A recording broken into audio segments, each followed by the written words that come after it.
आज उल्हासनगर महानगरपालिकेमध्ये महासभेमध्ये मोठा गदारोळ माजला होता. महत्त्वाची बाब यामध्ये ही होती की बजेटच्या संदर्भात असलेल्या या महासभेमध्ये अनेक प्रश्नांच्या सरबत्ती देखील लावल्या गेल्या होत्या. अनेक नगरसेवक नगरसेविका यांनी वेगवेगळ्या प्रश्नावरती प्रस्ताव मांडलेला होता. अनेक समस्यांचं देखील त्यामध्ये निवारण करण्याचा प्रयत्न केला गेला होता. परंतु एक प्रश्नाच्या मध्ये की ज्यामध्ये या उल्हासनगर शहरामध्ये लाडक्या विद्यार्थिनीसाठी एक योजना आणण्याचा प्रस्ताव जो होता, सदर जो प्रस्ताव होता तो प्रस्ताव उल्हासनगर शहराच्या माजी आमदार ज्योती पप्पू कालनी यांच्या नावावर असावा असा प्रस्ताव उल्हासनगर महानगरपालिकेचे राजेंद्र चौधरी या नगरसेवकांनी मांडलेला आहे. परंतु या प्रस्तावाला भारतीय जनता पक्षाचे जे नगरसेवक आहेत अर्थात आणि भारतीय जनता पक्षाचे गटनेते राजेश वधरिया आणि सोबत त्यांच्या नगरसेवकांनी याचा विरोध केला. महत्त्वाची बाब यामध्ये ही होती की सभा संपण्याच्या आधी तो प्रस्ताव मांडत असताना कुठल्याही प्रकारची भारतीय जनता पक्षाच्या जे नेते होते नगरसेवक होते यांच्यासोबत बसून त्याबद्दल त्यांना माहिती दिली नव्हती. अचानकपणे तो जो प्रस्ताव होता त्यांनी मांडण्याचा प्रयत्न केला होता. परंतु या सर्व बाबीच्या नंतर गदारोळ माजला आणि त्यानंतर भारतीय जनता पक्षाचे नगरसेवक आणि गटनेते राजेश वधरिया यांनी माध्यमांशी बोलताना सांगितले की सदर जो प्रस्ताव होता आम्ही तो सावित्रीबाई फुले यांच्या नावावरती करण्याचा आमचा मानस होता.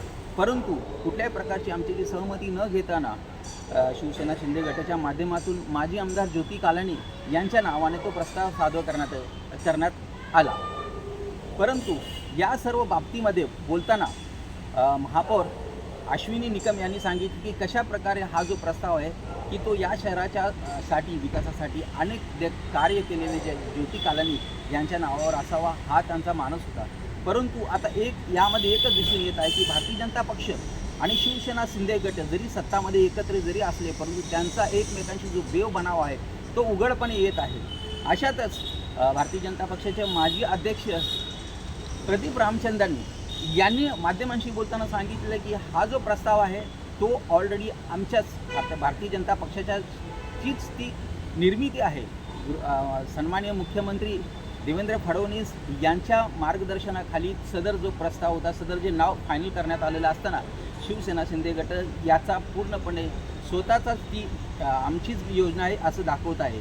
परंतु या सर्वेमध्ये अशी घटना घडलेली असताना देखील अशातच सन्माननीय श्रीकांत शिंदे यांच्यावर फोनवरती बोलण्यात आले असता त्यांनी सांगितले की येणाऱ्या काळामध्ये याच्यावरती चर्चा करा आणि जो काही निर्णय घ्यायचा ते घ्या, परंतु तुम्ही तुमच्यामध्ये बेबनाव आहे असं दाखवण्याचा प्रयत्न करू नका. सर्वप्रथम सर्वांना नमस्ते. आपल्या महाराष्ट्र राज्यामध्ये जी योजना चालू केलेली आहे श्री एकनाथ शिंदे साहेबांनी लाडकी बहीण योजना, तशीच सेम योजना आपण ही उल्हासनगर शहरामध्ये राबवणार आहोत. त्या योजनेचं नाव आहे लाडकी विद्यार्थिनी. त्या योजनेमध्ये आपण ज्या विद्यार्थिनी आहेत 7वी ते 12वी शिकणाऱ्या त्यांच्यासाठी आपण दर महिना 500 रुपये देणार आहोत त्यांच्या खात्यामध्ये. त्या 500 रुपयामध्ये ते त्यांच्या शैक्षणिकतेसाठी वापरतील अशी एक योजना आपण ही उल्हासनगर शहरामध्ये राबवणार आहोत. आणि या योजनेचं जे आपण नाव देणार आहोत ते आहे स्वर्गीय ज्योती पप्पू कालनी यांच्या नावाने ही योजना आयोजित करण्यात येणार आहे. त्यांना विरोधक तर म्हणता येणार नाही, ते सगळे आपलेच नगरसेवक आहेत, आपल्या सोबतचेच आहेत. आणि त्यांनी जो प्रस्ताव मांडला होता तो होता की त्या योजनेला नाव द्यायचं होतं सावित्रीबाई फुले यांचं. पण माझी स्वतःची इच्छा होती की याचं नाव आपण ज्योती कालनी नावाने देऊयात. ज्या सावित्रीबाई फुले होत्या त्या महाराष्ट्राच्या नाही तर पूर्ण देशाच्या एक आदर्श होत्या. आणि ही एक जी योजना आहे ती एक फक्त शहर लेवलची आहे. आणि या शहर लेवलच्या योजनेसाठी इतक्या मोठ्या व्यक्तीचं नाव देणं मला हे उचित वाटलं नाही. त्या योजनेसाठी आपण राज्य लेवलला ती योजना आणूयात. त्याच्यासाठी मी आपल्या राज्याचे मुख्यमंत्री आणि उपमुख्यमंत्री यांची भेट घेईल आणि मी त्यांना विनंती करेन की सावित्रीबाई फुले या नावाने ही एक योजना सुरू करण्यात यावी, जशी आम्ही उल्हासनगर शहरामध्ये आता लाडकी विद्यार्थिनी योजना सुरू करत आहोत. मला सांगायला अत्यंत आनंद होत आहे. ज्या ज्योती कालनी होत्या, माझं लग्न झालं 2017ला, तेव्हा त्या आमदार निवडणूक लढल्या होत्या आणि त्या निवडणुकीमध्ये मी त्यांच्यासोबत फिरली होती त्यांच्या प्रचारासाठी. तर त्यांची नेहमी इच्छा होती की उल्हासनगर शहरातील प्रत्येक विद्यार्थिनीसाठी काहीतरी करायची त्यांची नेहमी इच्छा होती. पण काही कारणास्तव त्या निवडून आल्या नाहीत आणि ती त्यांची जी इच्छा अपूर्ण राहिली होती ती इच्छा आज मी पूर्ण करायचं काम केलेलं आहे. त्याच्यासाठी मला खूप आनंद होत आहे की मी त्या हयात नसताना त्यांच्यासाठी हे मी करतीये. ऐसा कोई प्रस्ताव रखने वाली इस तरह से जब भी आप 3 दिन दिन रात हमारे साथ बैठकर योजनाएं बनाते हो, बजट बनाते हो और योजना का नाम देने के टाइम पे आपके मन में जो बात है वो हमें बताते नहीं हो और वो छुपा के रखते हो और वो लास्ट मोमेंट में हमें मालूम पड़ता है। उस समय पे हमने ये निर्णय लिया कि क्रांति ज्योति सावित्रीबाई फुले, इससे ज्यादा कोई उचित नाम इस योजना के लिए हो नहीं सकता था। इसके लिए हमने हमारा प्रस्ताव दिया।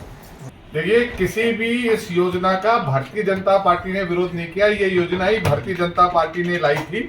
यहाँ पर यह तय किया गया था कि जो बच्चियां हैं जो 7 से 12वीं क्लास में पढ़ती हैं उनको प्रत्येक महीने 500 रुपए महानगर पालिका से दिए जाएंगे। महायुति की सरकार थी और ये तय हुआ कि ये नाम न दिए जाएंगे। और ऐसा भी हमारे मन में हमारे अध्यक्ष ने सोचा था कि सावित्री भाई के नाम पर ये योजना होगी।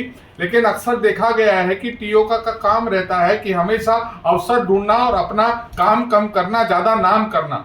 किसी तरह से उन्होंने अचानक ये कह दिया कि भाई अब ज्योति कलानी के नाम पर होगा। इसके लिए हमारे जितने भी सदस्य हैं उन्होंने कहा ज्योति कलानी का नाम किस तरह से आया, क्योंकि इतने दिन आपस में हम बैठे तो इसकी चर्चा नहीं हुई। लेकिन क्योंकि हमारी युति की सरकार है, हम किसी के ऊपर टीका टिप्पणी नहीं करना चाहते। हमने सीधे खासदार महोदय से हमने संपर्क किया और खासदार साहब ने हमें ये कहा कि ज्योति कलानी जी के नाम पे योजना नहीं होगी, किसी अच्छे कोई सम्माननीय व्यक्ति के नाम पे होगी। उसमें सावित्री भाई भी हो सकती है या कोई हो भी सकता है। यह खासदार ने हमें आश्वासन दिया है और मुझे खुशी है कि खासदार ने हमारे साथ हमारी बात को माना और इस तरह से छोटी छोटी राजनीति करके अपनी युति में खटास डालने का काम नहीं होना चाहिए। और ठीक रहा, कुल मिलाकर हमें खुशी है कि यह योजना जो भारतीय जनता पार्टी ने लाई थी उन बच्चियों को लाभ होगा। बाकी रहा नाम का, आगे चलकर हम सब मिलकर इस नाम का तय करेंगे और वही नाम इस योजना को देंगे। खासदार जी नहीं, देखिए, खासदार उस वक्त संसद में थे। उसके बाद ये खत्म होने के बाद हमें फोन आया और वैसे भी आप देखोगे कि हमारे सदस्यों ने वहां पर जो वोटिंग की मांगनी की, डिवीजन की मांगनी की। जब तक डिवीजन होते नहीं तब तक अभी तक न बजट पास हुआ है न किसी तरह का कोई प्रस्ताव पास हुआ है। इसीलिए अभी तक ये पेंडिंग है। आने वाले दिनों में हम सब मिलकर तय कर एक अच्छा सा नाम देंगे इस योजना को। योजना हमारी है, हमने योजना लाई है। भारतीय जनता पार्टी शिवसेना युति ने ये योजना लाई है और इस योजना का लाभ बच्चियों को अवश्य मिलेगा।